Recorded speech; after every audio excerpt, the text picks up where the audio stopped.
오늘 말씀의 제목은 처음입니다.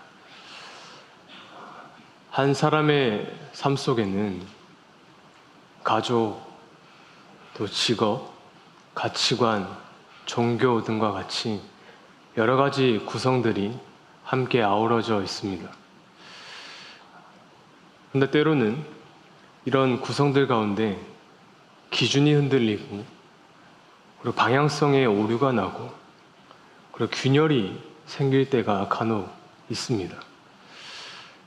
이 일에 대한 열정이 예전과 같지 않고, 또 삶의 목표가 흐려지고, 또 이 관계의 소중함을 잃어버리고 내가 살아가는 이유와 목적을 상실하게 될 때, 보통 많은 사람들은 그것을 다시 바로잡으려는 노력 중에 하나가 처음 가졌던 마음을 되잡는 것입니다. 내가 이 일을 시작할 때 가졌던 첫 마음, 이 관계를 맺었을 때 가졌던 첫 마음, 그래서 초심을 잃지 말자라는 말이 있죠. 예수 그리스도가 이 땅에 살아있는 교회로 오셨고, 그리고 그분이 죽으시고 난 뒤에 사도들을 통해 지상에 그리스도의 교회가 세워지기 시작했습니다. 하지만 교회가 세워지는 그 과정은 순탄치가 않았죠. 로마의 압력이 있었고, 또 그리스도를 적대시하는 회당의 세력들은 무력으로 강압을 했고, 심지어 삶의 영역까지 침범하여서 이방의 나라로 추방시키는 흩어진 유대인, 디아스포라가 생기기도 하였습니다. 그러나 그런 수많은 어려움 가운데서도 교회가 무너지지 않았던 이유 중에 하나가 무엇이냐면, 그것은 첫 마음을 지켰기 때문입니다. 여러분, 예수님께서 교회에게 주신 첫 마음이 무엇일까요? 그것은 바로 사랑입니다. 어떤 고난과 역경이 다가와도 하나님 사랑하는 것을 잃어버리지 말아라. 어떤 유혹과 거짓된 가르침이 너희를 현혹할지라도 이웃을 사랑하는 그 마음만큼은 잃어버리지 말아라. 하나님 사랑과 이웃 사랑, 그것을 지켜왔기에 교회는 교회의 존재 이유를 지켜낼 수 있었던 겁니다. 오늘 본문에 나오는 이 에베소 교회가 그 처음 가진 마음을 그 어느 교회보다 잘 지켰던 교회였어요. 여러분, 사도 요한이 요한계시록에 7개의 교회 편지를 썼는데, 아마도 7교회 중에 이 에베소 교회한테 편지를 쓸 때 그 심경이 유독 남달랐을 거예요. 왜냐하면 요한이 직접 목회를 했던 교회였거든요. 오래전 바울이 에베소 교회를 세우고 난 뒤에 이어서 디모데, 아볼로, 브리스길라가 목회를 했고, 그 뒤를 이어서 사도 요한이 에베소 교회를 목회했었습니다. 에베소는 지금의 튀르키의 한 도시인데, 그때 당시 로마 제국의 세 번째로 큰 규모의 도시였습니다. 그때 당시 인구가 22만 5천 명. 고대 사회에서 이만큼의 인구가 밀집되어 살아가기는 사실 드물거든요. 그래서 우리가 자주 듣던 말 중에 모든 길은 로마로 통한다, 팍스 로마나, 그 길 중에 3개의 길이 에베소에 있었습니다. 항구 도시였기 때문에 경제적으로 자유로웠고 안정되어 있었고, 또 정치적으로는 로마에게 자치권을 부여받아서 그 도시 스스로가 통치하고 다스릴 수가 있었어요. 그런데 이 에베소의 가장 큰 특징이 무엇이었냐면 종교성이 굉장히 강했다는 거예요. 여러분, 고대 세계의 7대 불가사의 중 하나인 아르테미 신전이 에베소에 있습니다. 그와 더불어 많은 신전들이 그곳에 있었을 터인데, 그로 인해서 귀신을 쫓아내는 주술과 이런 미신들이 굉장히 강했었어요. 그래서 실제로 사도행전 19장을 보면 마술을 하는 사람들이 책을 불에 다 태우는 그런 장면이 등장을 하죠. 말씀 한번 보겠습니다. 사도행전 19장 말씀입니다. 같이 읽겠습니다. 또 마술을 행하던 많은 사람이 그 책을 모아 가지고 와서 모든 사람 앞에서 불사르니 그 책 값을 계산한즉 은 5만이나 되더라. 주술에 관련된 이 책을 거대한 광장에 가져와서 모든 사람들이 지켜보는 가운데 불사르는데 그 값이 은 5만이더라. 지금 시가로 치면 약 25억에서 30억이 되는 값어치. 그러니까 에베소는 이만큼 종교성이 굉장히 강했던 도시였던 거예요. 그런 도시에 존재하는 교회를 향해 요한이 편지를 쓰고 있는데 가장 먼저 이렇게 고백을 합니다. 1절입니다. 같이 읽겠습니다. 에베소 교회의 사자에게 편지하라. 오른손에 있는 7별을 붙잡고 7금 촛대 사이를 거니시는 이가 이르시되. 예수님께서 말씀하십니다. 7별을 붙잡고 7금 촛대 사이를 거니시는 이가 이르시되. 이것은 예수님께서 교회와 교회의 지도자들을 붙잡고 계시고 그들 가운데 임재하고 계신다는 말씀이에요. 그런데 이 7이라는 숫자가 주는 또 다른 의미가 있습니다. 여러분, AD 1세기경에 로마가 사용했던 동전에는 앞면에는 로마의 황제가 새겨져 있었어요. 그리고 뒷면에는 7개의 별이 새겨져 있었습니다.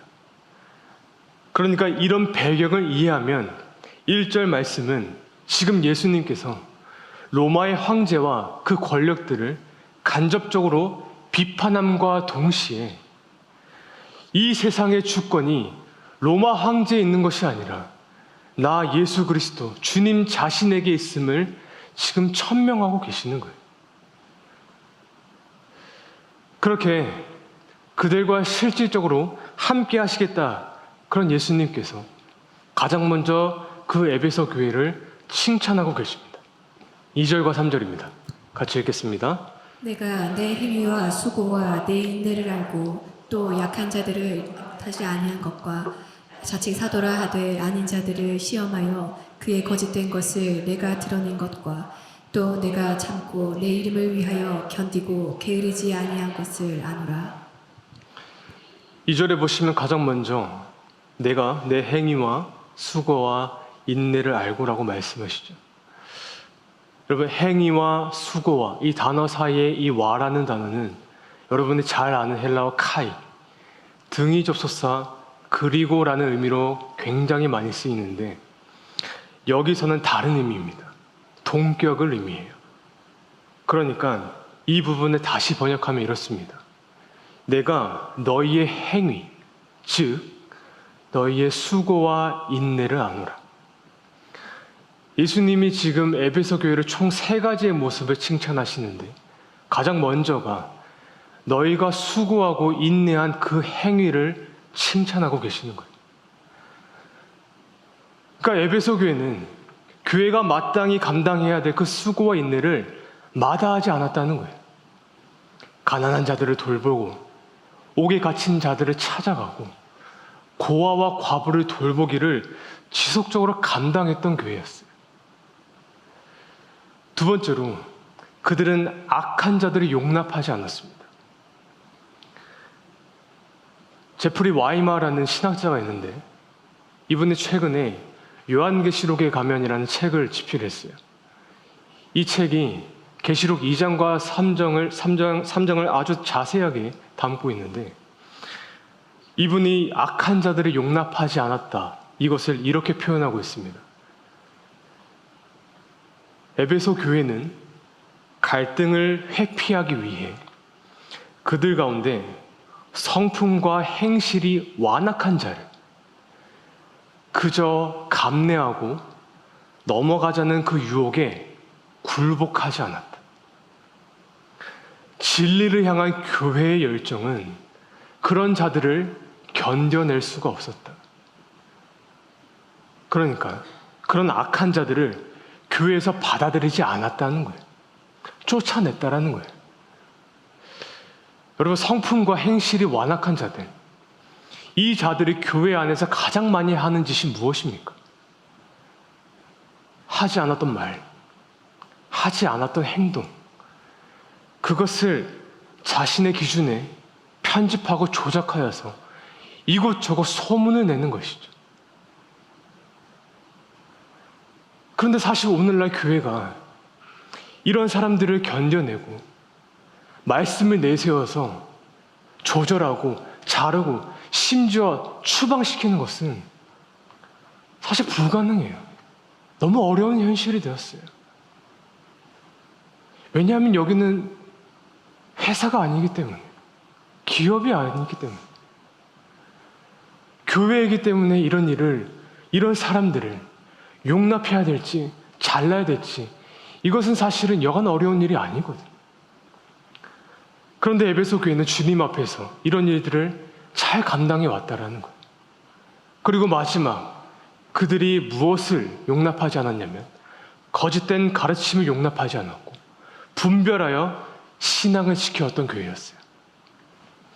이게 가능했던 이유가 있었습니다. 오래전 여러분, 바울이 3차 전도 여행을 했을 때 에베소에 약 3년을 머물렀었는데, 그때 당시 매일 5시간 동안 두란노 사원에서 성경과 기독교 신앙과 교리를 가르쳐 왔어요.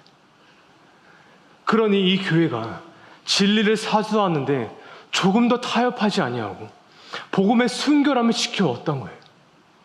자, 그러면 그렇게 에베소 교회는 지금까지 봤을 때 지상에서 완벽한 교회로 보여요. 조금도 흠이 없고 섬기는 행위와 수고가 있고 복음의 순결을 지키려는 혈투가 있었습니다. 그런데 이어서 4절에 보면 예수님께서 그 에베소 교회를 책망하고 계십니다. 4절입니다. 같이 읽겠습니다. 그러나 너를 책망할 것이 있나니 너의 처음 사랑을 버렸느니라.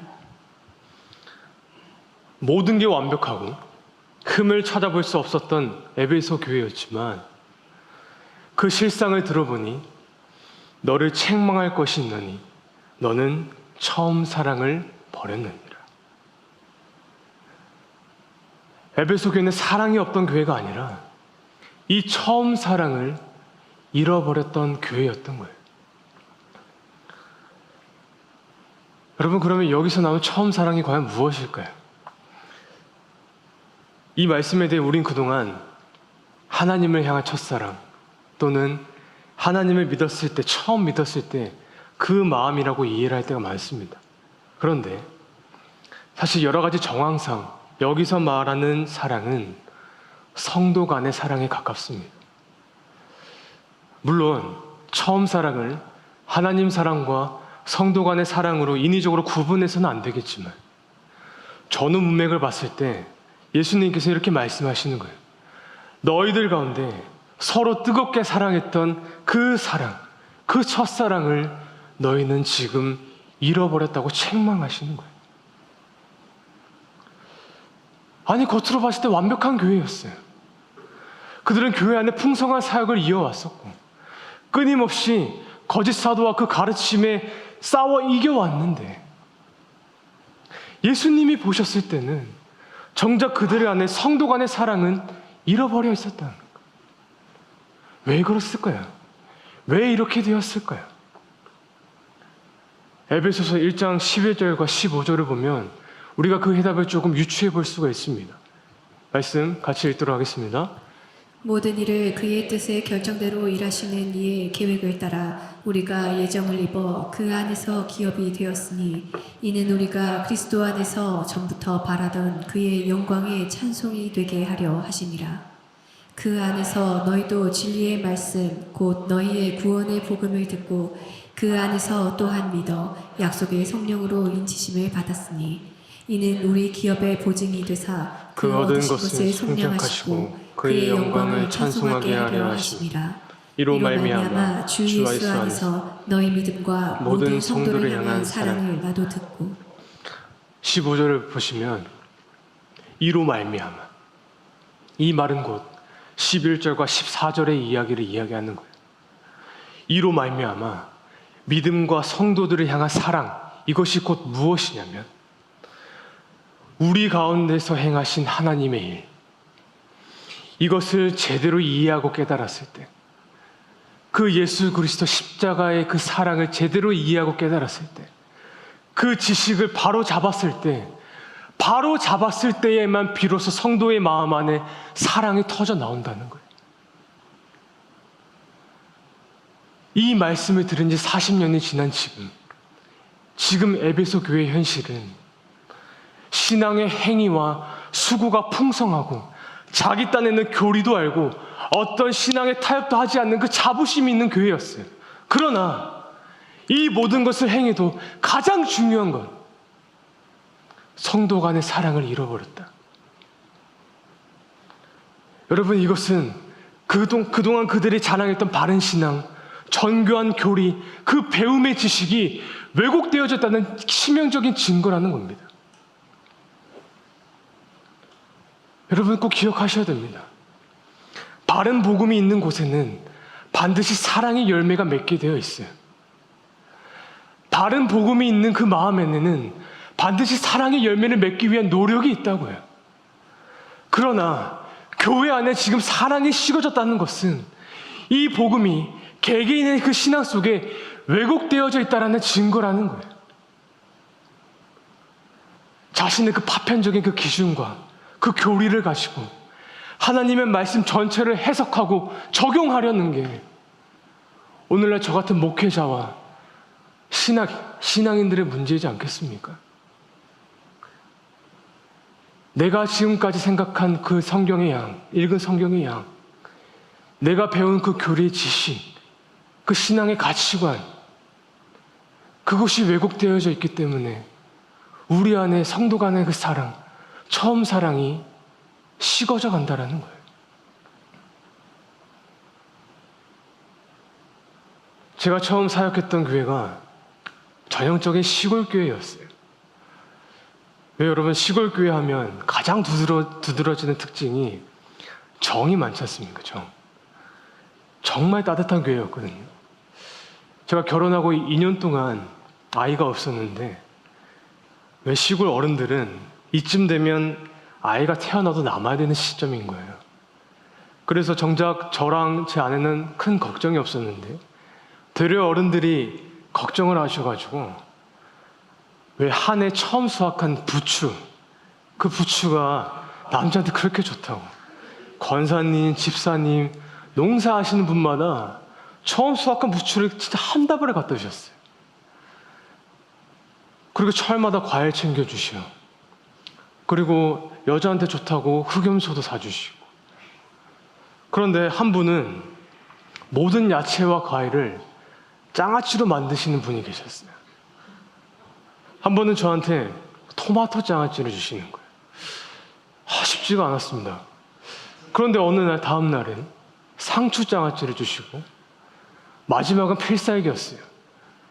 참외 장아찌를 주시는데 그건 젊은 저한테는 문화 충격이었습니다. 그런데 그게 사랑이었던 거예요. 사랑의 표현 방식인 거죠. 또 한 장로님은 전도사 형편 뻔히 아시니까 그때마다 매달 용돈을 주시는데 자동이체를 걸어서 매달 10만 원을 보내주십니다. 그걸 5년 동안 보내주셨습니다. 그 분에 넘친 사랑을 받은 거죠. 이게 그 교회 문화였던 거예요. 그 동네가 워낙 작으니까 서로 누가 누군지 다 알고 어느 날 옆집 아무개 집사님의 가정이 힘들었을 때 교회에서 십시일반 모아서 도움을 드리고 장로님, 권사님, 집사님 다 젊은 시절 한 교회에서 신앙생활을 하던 그런 사이이다 보니 다 가족이었던 거예요. 그런데 그렇게 사랑이 넘치는 교회였지만 그런 교회 안에서도 소위 텃세라는 게 존재하더군요. 새로운 사람이 교회를 등록하면 그 안에 녹아져 내리는 데까지 너무나 오랜 시간이 걸리는 거예요. 어떤 사람은 그 기간 동안 상처를 받고 떠난 분도 계셨고. 그러니까 이게 무엇이냐면 사랑이 없어서가 아니에요. 사랑은 있지만 오랫동안 알고 지낸 사이로만 국한된 그 문화와 분위기가 교회를 장악하고 있었기 때문에 예수님이 말씀하신 그 처음 사랑, 모든 성도를 사랑하는 그 사랑은 식어져 가고 있었다는 거예요. 에베소 교회가 이런 경로를 지나가고 있었습니다. 여러분, 우리는 어떻습니까? 세움교회는 어떻습니까? 우리 교회만큼 성도가 목양의 역할을 분담하여서 기능적으로 움직이는 교회가 손에 꼽지 않습니까? 각자 맡은 자리에서 수고와 헌신이 넘쳐나고 나름대로 신앙의 정교함을, 그 정교한 교리를 위해서 애쓰고 바른 신앙을 정립하기 위해서 수없이 노력하면서 지내왔지만 우리가 정작 그 교회를 구성하는 사람들을 용납하고 용서하고 사랑하지 않는다면 예수님은 오늘 단호하게 단정 지으시는 거예요. 그것은 책망받는 교회일지니라. 그것은 진짜 내가 원하는 교회 모습이 아니라. 그래서 사도 요한이 이런 문화를 현실로 만드는 오늘날 교회를 통해서 요한일서에 이런 말씀을 기록하였습니다. 요한일서 4장 20절 21절입니다. 같이 읽겠습니다. 누구든지 하나님을 사랑하노라 하고 그 형제를 미워하면 이는 거짓말하는 자니 보는 바 그 형제를 사랑하지 아니하는 자는 보지 못하는 바 하나님을 사랑할 수 없느니라. 우리가 이 계명을 주께 받았나니 하나님을 사랑하는 자는 또한 그 형제를 사랑할지니라.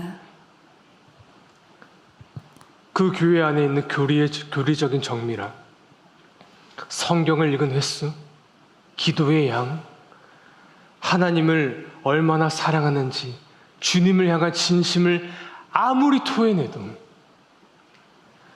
눈에 보이는 형제를 사랑하지 않는다면 그 신앙은 진짜가 아닌 거예요. 왜냐하면 눈에 보이는 형제를 사랑하는지 않는 자, 눈에 보이지 않는 하나님을 사랑할 수 없다고 말씀하시기 때문입니다.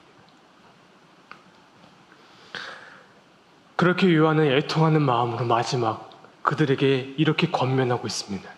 5절입니다. 5절 같이 읽겠습니다. 그러므로 어디서 떨어졌는지를 생각하고 회개하여 처음 행위를 가지라.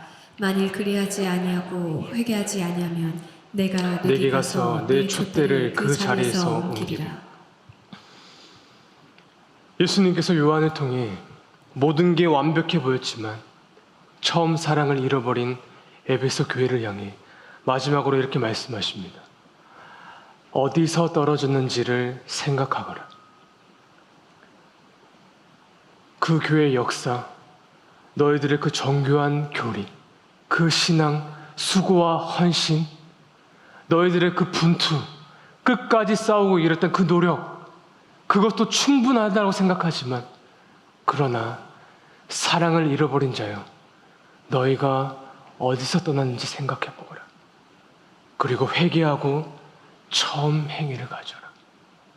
예수님은 처음부터 끝까지 사랑의 전부라는 것을 그들에게 말씀하고 계시는 거예요. 여러분, 제가 오늘 말씀을 묵상하고 준비하면서 어떻게 하면, 정말 어떻게 하면 이 첫사랑, 이 처음 행위를 우리가 조금이라도 회복할 수 있을까? 왜냐하면 참 익숙한 주제이고 우리가 그동안 신앙생활하면서 너무나 수없이 많이 들어왔던 주제지만 그만큼 삶으로 구현하기 위해서는 너무나 어려운 주제이기에 좀처럼 제가 마지막 단추가 끼워지질 않는 거예요. 그러다가 어제 기도하던 도중에 제 안에 떠오르게 하신 단어가 있었어요. 그게 무엇이었냐면 가족입니다. 가족. 하나님 한 분만을 아버지로 고백하는 우리 모두는 가족이라는 거예요. 가족. 마가복음 3장 31절에 33절에 이런 가족에 대한 이야기가 나옵니다. 같이 읽겠습니다. 그때 예수의 어머니와 동생들이 와서 밖에 서서 사람을 보내어 예수를 부르니 무리가 예수를 둘러 앉았다가 여짜오되 보소서 당신의 어머니와 동생들과 누이들이 밖에서 찾나이다. 대답하시되 누가 내 어머니이며 동생들이냐 하시고. 마가복음 3장은 예수님께서 갈릴리에 수많은 인파에 둘러싸여 사역을 하고 계실 때였습니다. 병자를 고치시고 귀신을 쫓아내시고 복음을 전파하자 저 멀리 예루살렘에서 또 이두메와 요단강 건너편과 또 두로와 시돈에서 수많은 사람들이 예수님을 보기 위해 몰려들었어요. 너무나 인파가 몰려들었기 때문에 제대로 얼굴 한번 보기 힘든 상황에 예수님의 어머니와 누이와 형제들이 예수님을 찾으러 왔습니다. 근데 아마 쉽게 들어갈 수 없는 상황이었나 봐요. 누군가를 붙잡고 부탁을 합니다. 예수를 좀 불러주십시오. 아니, 누구십니까? 제가 예수의 엄마입니다. 이 아이들은 예수의 형제들입니다. 그래서 이 소식을 전하자 예수님께서 이렇게 대답을 하세요. 누가 내 어머니이며 내 형제들이냐? 누가 내 어머니며 내 동생들이냐? 사실 이 문장 때문에 많은 분들이 이 말씀의 전체적인 문맥을 이해하지 못할 때가 많았어요. 왜냐하면 너무나 강렬한 문장이거든요. 엄마가 왔는데 누가 내 어머니냐뇨. 유교 사상의 식계배인 우리나라 사람으로서는 도저히 감당할 수 없는, 소화가 되지 않는 말씀인 거예요. 그런데 그게 아니라 이 말씀은 지금 예수님께서 가족을 재구성하고 계시는 거예요. 복음을 통해서 가족을 재구성하고 계신다는 거예요. 아니, 예수님, 왜 혈연 가족을 해체하고 계십니까? 왜 어머니를 어머니라고 부르지 않습니까? 아니요. 여러분, 사실 혈연 가족을 해체한 것은 예수님이 아니에요. 사람입니다. 하나님이 아담과 아와를 만드셨고 이 둘을 한 몸으로 이루신 게 가정의 출발이었어요. 그런데 아담이 죄로 인해서 그 혈연이 찢어졌습니다. 그 자식 가인이 아벨을 죽임으로써 그 혈연이 해체되었다고요. 마찬가지로 지금도 욕망이 있든 돈이 되었든 어떤 문제가 생기면 얼마든지 우리는 그 혈연 가족을 해체할 수 있는 상황이 되었어요. 인간의 죄가 그 혈연을 찢어버린 거예요. 그런데 그 해체된 가족을 회복시키기 위해, 찢어진 교회를 다시 회복시키기 위해 예수님이 지금 가족을 재구성하고 계시는 거예요. 어떻게 해요? 34절과 35절입니다. 같이 읽겠습니다. 둘러앉은 자들을 보시며 이르시되 내 어머니와 내 동생들을 보라. 누구든지 하나님의 뜻대로 행하는 자가 내 형제요 자매요 어머니이니라. 예수님이 둘러앉은 자들을 한 사람 한 사람 보시며 말씀하시는 거예요. 내 어머니와 내 형제들을 보거라. 하나님의 뜻대로 행하는 자가 내 형제요 자매요 어머니이니라. 우리를 하나님으로부터 연결시킨 그 그리스도께서 한 아버지를 부르는 모든 사람들, 그게 가족이니라. 이것이 교회를 향한 예수님의 마음인 거예요. 너희는 하늘의 가족이니라. 그러니 처음 사랑을 회복하거라. 너희는 가족이기 때문에 그 사랑을 절대로 잃어버리지 말아라. 예수님이 오늘날 우리 교회를 향해서 이렇게 권면하고 계신 거예요. 이제 말씀을 좀 정리하도록 하겠습니다. 사랑하는 세움교회 가족 여러분, 주님께서 오늘 우리를 가족으로 묶으셨습니다. 여러분, 주님께서 우리를 가족으로 묶으셨음을 믿으시기를 바랍니다. 세움교회가 세워진 지 7년이 지났지만 앞으로 10년, 20년이 지났을 때 세상의 혈연 가족도 안 되는 것들, 안 되는 것을 복음 안에서, 은혜 안에서 서로 주고받을 수 있는 가족들, 하나님은 그 원대한 꿈을 오늘 본문 안에 담고 계시는 거예요. 서울의 양화진 선교사 묘원을 가면 로젠타홀이라는 선교사님의 묘지가 있습니다.